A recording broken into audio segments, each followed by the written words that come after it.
In view of my position, I will be focusing my remarks on the science and technology parks. And when they started back in the 1950s and for the first 2 or 3 decades of their life, you could say that the role could be summarized as projects facilitating and fostering the efficient communication and collaboration between the sources of knowledge and technology, so mainly the universities, and the recipients of said knowledge and technology, who would then apply it to their products and their services and bring that to the marketplace.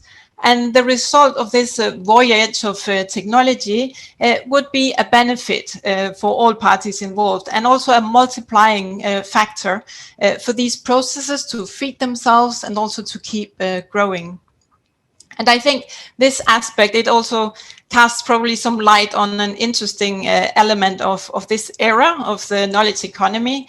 I refer to this extraordinary fact that whilst in the traditional industrial economy, the more raw material is used, the more oil or the more wood or iron, the less there would remain.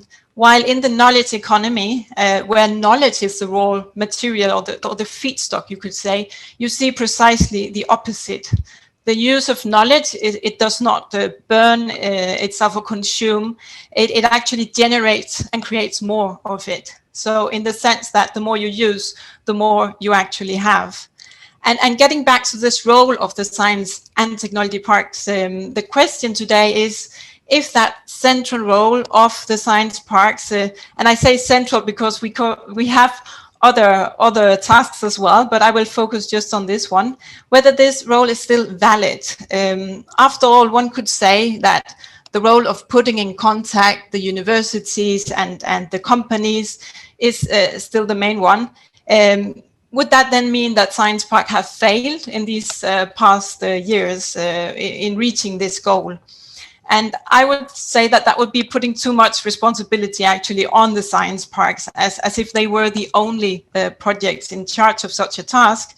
But putting that aside, the answer today probably goes along the following lines of looking at like securing and fostering the links between universities and markets. It is still important, but maybe more in some places now than in others, because there are places around the world where this culture of university and company collaboration, it has matured at high levels in this development, while in other places it certainly is more needed still.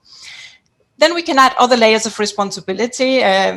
Those that have been added, I would mention the blending with the city. So helping to achieve urban transformations and linking such transformations to this fast development of the knowledge economy within also the cities themselves. So being city engines, also creating spaces and activities that aim not only at the companies and the entrepreneurs, but also the wider community, the civil society in general.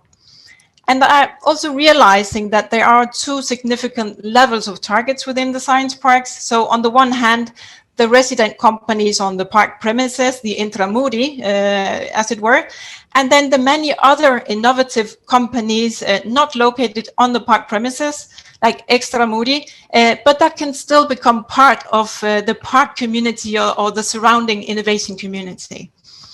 And then also reinforcing the role the science park can help as key actors to support successful internationalization of its associated businesses, especially the small firms, and also foster collaboration between corporates and startups, because the science parks are in this unique position of having both sizes very often of companies under their roof.